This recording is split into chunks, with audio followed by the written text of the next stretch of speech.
Olá pessoal, vamos dar continuidade ao nosso estudo das algas, observando agora a classificação das algas.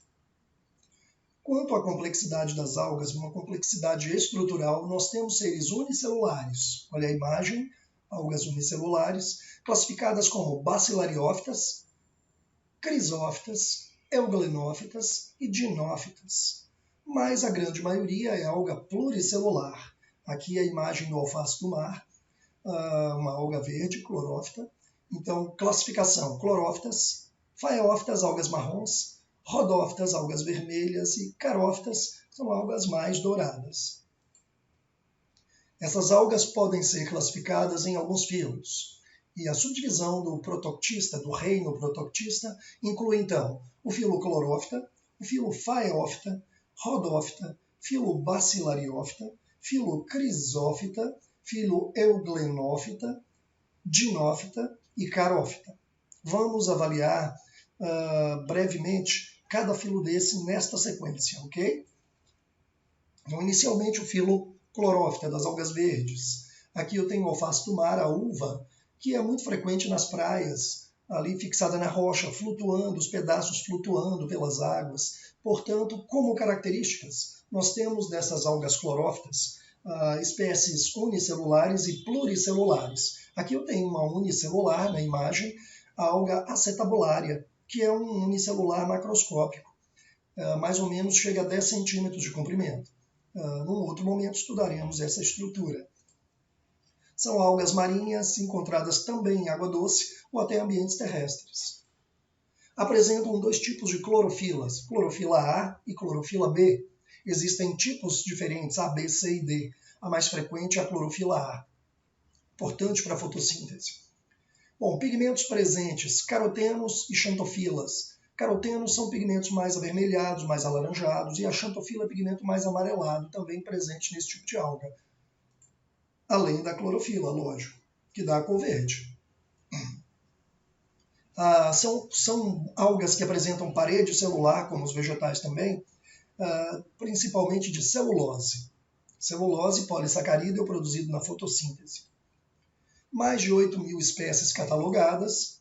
A uva lactuca é o exemplar mais conhecido, né, e outras espécies como exemplos de clorófitas.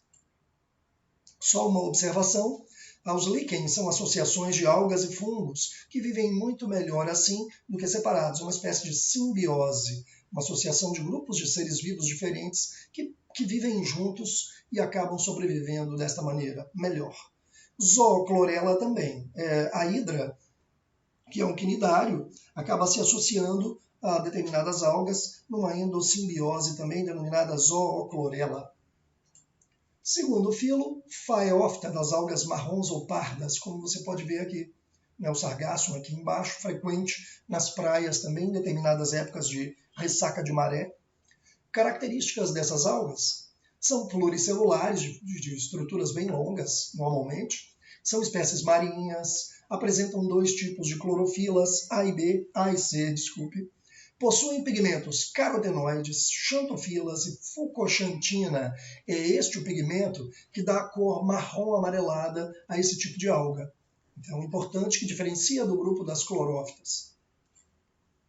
Parede celular também de celulose, podendo apresentar minerais como carbonato de cálcio, extraído da água do mar. A importância: algumas espécies são utilizadas na alimentação do ser humano. Filo rodófita, algas vermelhas. Repare que algumas de coloração mais intensa, outras mais desbotadas. Isso depende muito da profundidade, depende muito da composição química da água do mar. Espécies uni- e pluricelulares encontradas. Grande maioria é marinha, mas algumas de água doce ou até terrestres. Dois tipos de clorofilas, a clorofila A e a clorofila D. 6.000 espécies catalogadas. Pigmentos presentes para coloração: caroteno, a xantofila e a ficoeritrina. O motivo da coloração vermelha arroxeada é exatamente a presença da ficoeritrina. Parede celular sempre de celulose, mas podendo conter agar, carragenina, substâncias produzidas na própria fotossíntese, e até o mineral da água do mar, o carbonato de cálcio. Filo Bacillariophyta, olha a imagem com figuras que parecem figuras computadorizadas. São microscópicas, né? Todas unicelulares e flutuantes. Compõem o fitoplâncton, a área superficial dos oceanos. Apresentam parede celular de sílica, a parede já é mineral. Possuem dois tipos de clorofilas, A e C. Pigmentos coloridos, como os carotenos, as xantofilas e a fucoxantina, dando um certo tom dourado a marrom, né? Um dourado meio marrom aqui.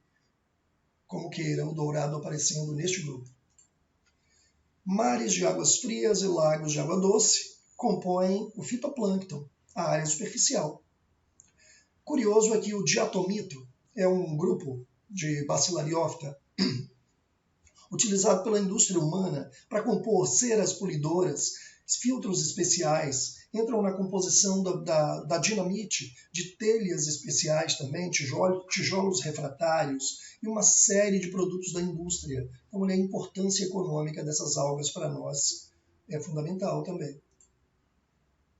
Filo Chrysophyta.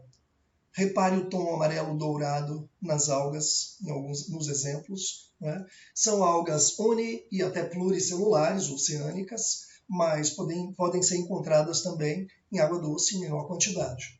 Apresentam clorofila A e C. Você observa que a clorofila A é a mais importante, está em todas. Possuem pigmentos carotenoides, xantofilas e fucoxantina, o pigmento que dá o tom dourado. Parede celular de celulose, devido à fotossíntese, em alguns casos até de mineral sílica, extraída das rochas do fundo do oceano. Filo Euglenophyta. Este filo é curioso. É uma alga unicelular que já foi no passado classificado no reino dos protozoários, como protozoário, mas hoje como alga devido às suas características típicas. Então, unicelular, livre e nadante, flagelada, você pode ver na foto, a alga é flagelada, tem movimento próprio, né? Vive em água doce e até em água salgada, mas a maioria das espécies é de água doce. Dois tipos de clorofilas, A e B. Pigmentos coloridos, carotenoides e xantofilas. Sem parede celular, ou tem flexibilidade. Normalmente a parede celular enrijece a estrutura da célula, não permitindo essa mobilidade. Como essa alga é flagelada, tem locomoção própria, precisa da mobilidade, da flexibilidade. Apresentam ocelos, curioso isso é típico de alguns invertebrados quando começam a evoluir na natureza, que apresentam sensores para luminosidade. Não são olhos, mas são sensores que permitem percepção da claridade e da escuridão, do momento do dia. É autótrofa, faz fotossíntese devido à presença de cloroplastos, como a gente vê aqui no desenho. Portanto, absorvem luz, mas na falta de luz, absorvem nutrientes do ambiente, funcionam como organismos heterotróficos também. Dinoflageladas, ou dinófita, filodinófita, repare a mancha na água do mar. Essa mancha durante a noite, isso aqui é um caso de superpopulação de dinoflagelados. À noite, à luz da lua, essa mancha reflete um brilho prateado nas águas e indica a presença de superpopulação desse tipo de micro-organismo. Características são unicelulares, com dois flagelos, possuem dois tipos de clorofilas, A e C, pigmentos caroteno, xantofila e peridina, um terceiro pigmento aparece. São heterotróficas, apresentam lórica, aqui a figura mostra a algazinha e uma proteção desta cápsula de sílica, que é a lórica, portanto de proteção. Zooxantella é uma endossimbiose com protozoários e animais marinhos, também podem fazer essa endossimbiose. Maré vermelha é um fenômeno que surge quando a superpopulação desse tipo de alga aparece na praia ou no oceano. Geralmente é fruto do despejo de dejetos, exageradamente, dejetos orgânicos da civilização humana. Então as algas têm alimento em excesso, se reproduzem e geram superpopulação, e a superpopulação consome o oxigênio da água. E, logicamente, que quem respira dentro da água, animais, vegetais, acabam tendo problemas, morrem por asfixia.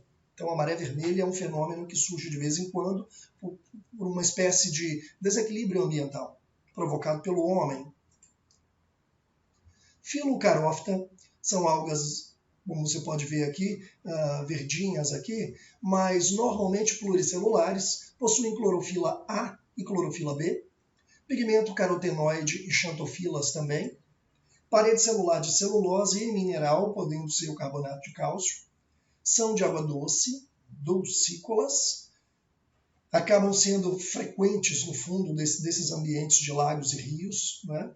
Fundos submersos.